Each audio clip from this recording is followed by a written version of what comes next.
Okay, I've written about this before, and I'm going to make this video, and then I'm not going to touch this subject again. It's just, it's completely inane.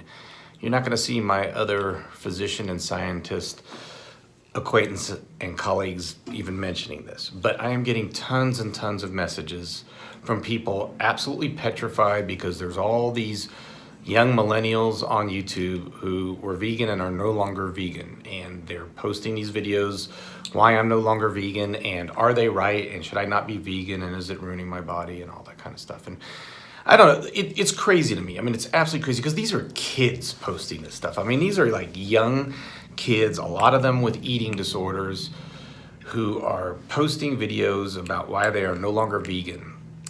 I did not become vegan because I saw a YouTube video that told me to become vegan, or I didn't see some guy and think, oh, that guy's vegan, therefore I should be vegan. I did it because of science.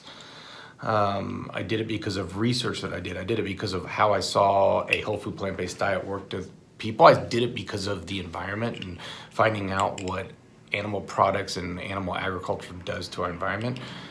I did it because of the absolute torture that happens to animals.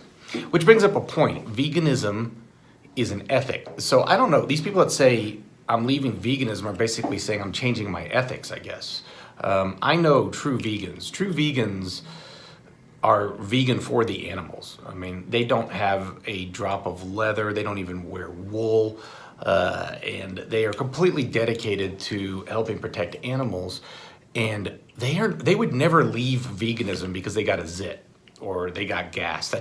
That wouldn't even come up in their mind because they're so strongly for the animals. This actually, in some ways, hurts the vegan movement in this one manner. A lot of the studies done on vegans use ethical vegans in there. So for instance, the EPIC study that was done in Oxford, there were a lot of ethical vegans in that group. And when you looked at their diet, it was very low in fiber, and some of them didn't even get 500 milligrams of calcium. So they had extremely low calcium levels. And so you would then make these generalized statements about vegans and their health.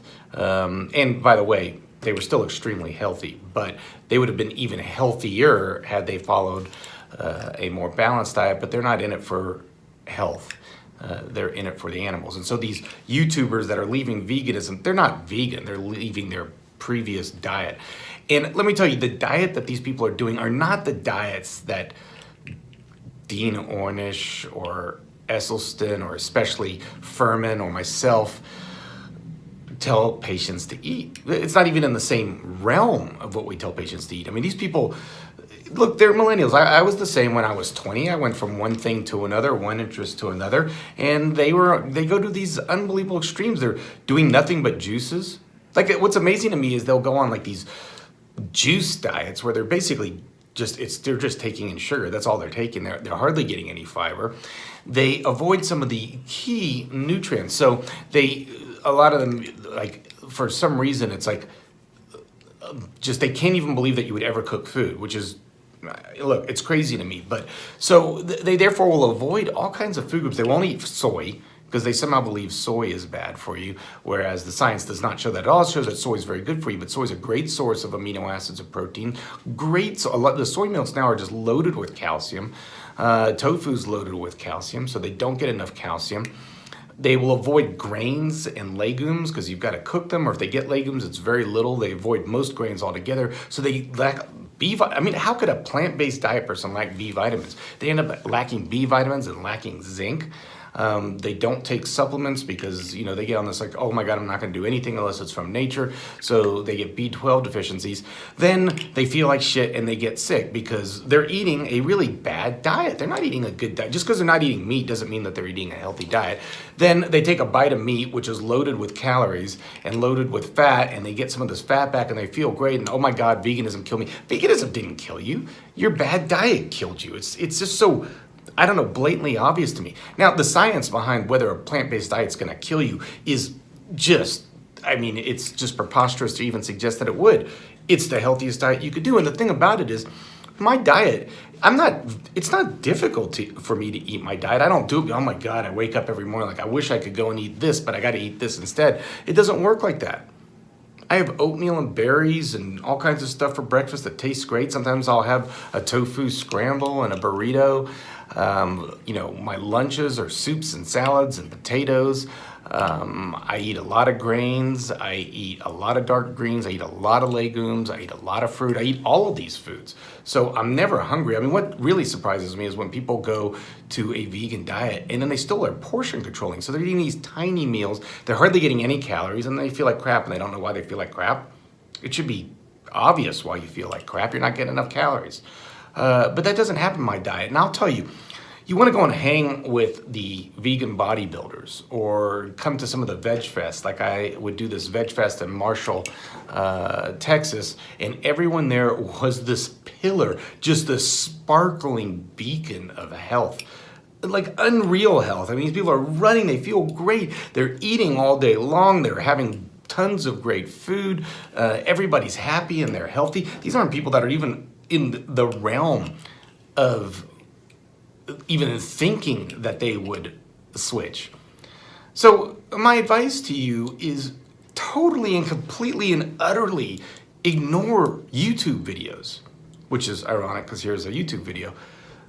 Ignore a millennial who went from one bad diet to another and is just like going on the winds of change, and whatever is new is whatever they're going to popularize on their videos. I mean, they'll go from vegan to selling bone broth in a matter of months. It's absolutely ridiculous.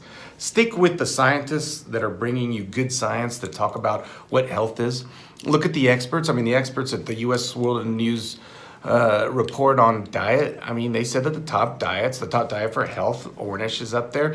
The top general diet is the DASH diet, which was actually based on a vegetarian diet, but they made it have some animal products in order to get most people to use it. And the flexitarian diet, which is basically plant-based diet. And then the Mediterranean diet, when done traditionally, is a predominantly plant-based diet.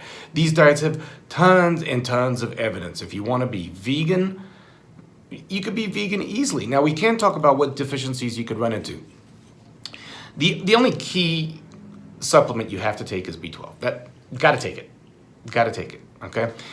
If you are getting plenty of legumes and grains, you don't have to worry about zinc. My zinc level through the roof, fantastic. It's easy to get zinc, but if you think you're deficient in that, you can be.